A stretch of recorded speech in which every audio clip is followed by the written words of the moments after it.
여러분 안녕하세요. 약이 되는 말, 독이 되는 말 박명희입니다.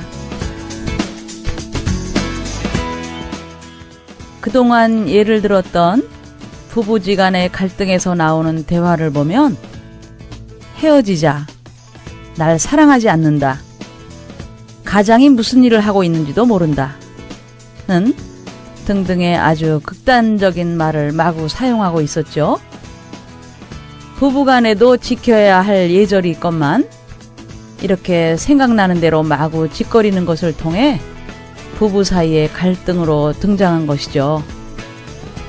별거 중에 있는 많은 사람들의 고충을 들어보면 말로 상처를 받고 서로 말이 통하지 않아서 이혼을 결심했다고들 고백하죠. 그래서 남편들은 아내가 좋아하는 말을 잘 알아두어서 가정에서 즐겨 사용해야 되겠죠. 이건 여성의 심리와 관계되는 것이라서 유치하게 들릴지 모르지만 시시한 것 같은 대화에 실패하면서부터 부부간의 불화가 시작되는 것이니 어쩌겠습니까? 홍일권 목사님이 쓴 사랑과 결혼에 대한 137가지 조언에 보면 아내들이 가장 듣고 싶어하는 말은 다음과 같다고 합니다. 여보, 둘이서 외식해요. 여보, 반찬이 맛있어. 여보, 사랑해요. 여보, 둘이 여행 갑시다. 여보, 내가 아기 데리고 놀아줄 테니 어서 방에 들어가서 좀 쉬어요. 참으로 시시하게 들리는 말들이지만 여자란 감성적이라 이러한 사소한 말에 감동해서 행복에 겨워 자지러지게 마련이라고 합니다. 또 그 책에서는 아내가 남편에게 바라는 것들을 열거하고 있죠. 첫 번째, 화내지 마세요. 과음하지 마세요. 외도하지 마세요. 폭력을 쓰지 마세요. 권위주의적 자세를 버리세요. 게으른 습관에서 벗어나세요. 아내를 믿어주세요. 거짓말하지 마세요.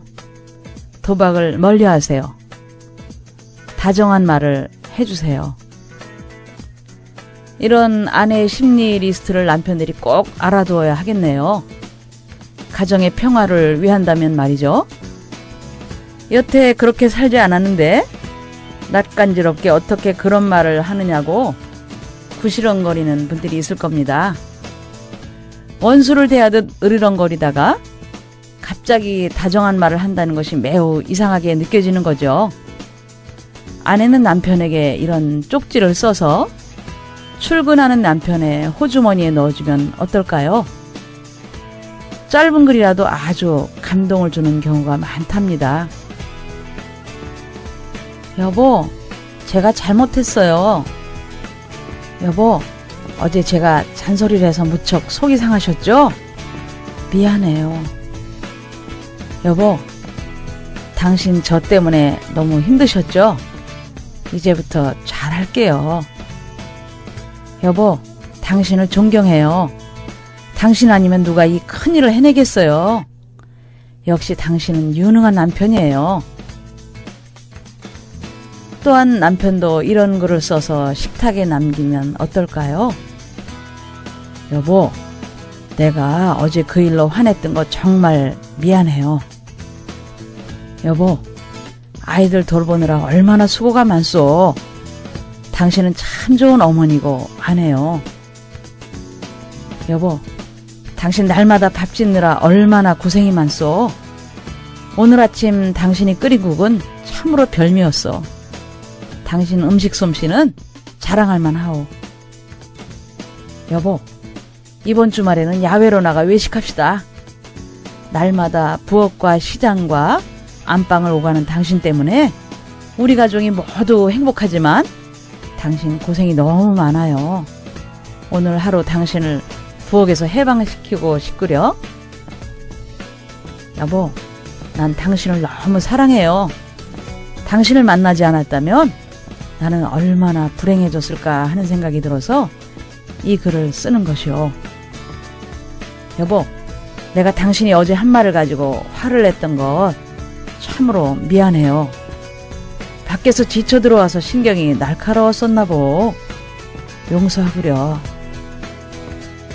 회사 일로 바빠서 몇 달 동안 가족들과 식사도 못해 미안하구려. 하지만 한시도 당신과 아이들이 내 뇌리에서 사라진 적이 없다오. 네, 언뜻 보기에는 아주 시시하고 조잡스러워 보이기까지 하는 이런 말들이 가정을 행복하게 만든다는 점 꼭 기억하고 실행해 보면 좋겠는데요. 반대로 우리는 이런 것들을 더 잘하고 있지는 않은가요? 첫째, 상대방의 약점만 들추고 있다. 둘째, 희생하지 않고 섬기지도 않으면서 자기만을 위하라고 한다. 셋째, 타인과 비교하고 있다.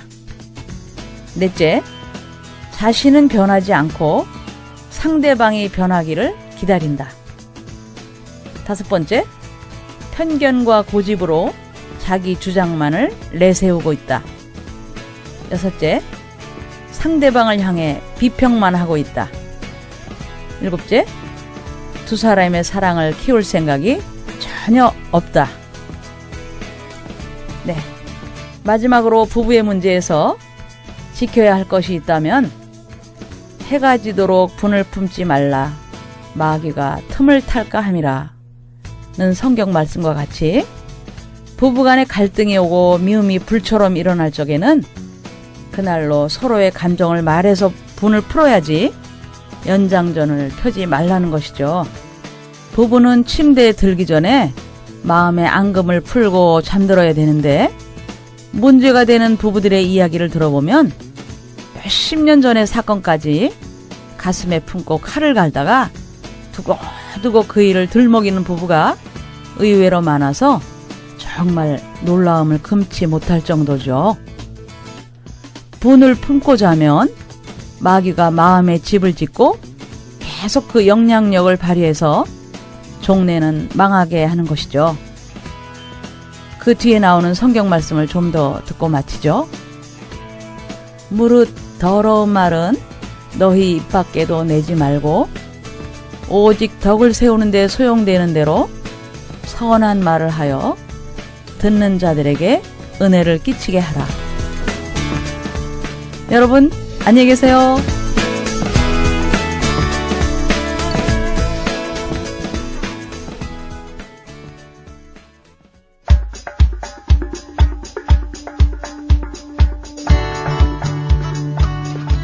KCN 인터넷 라디오 방송입니다.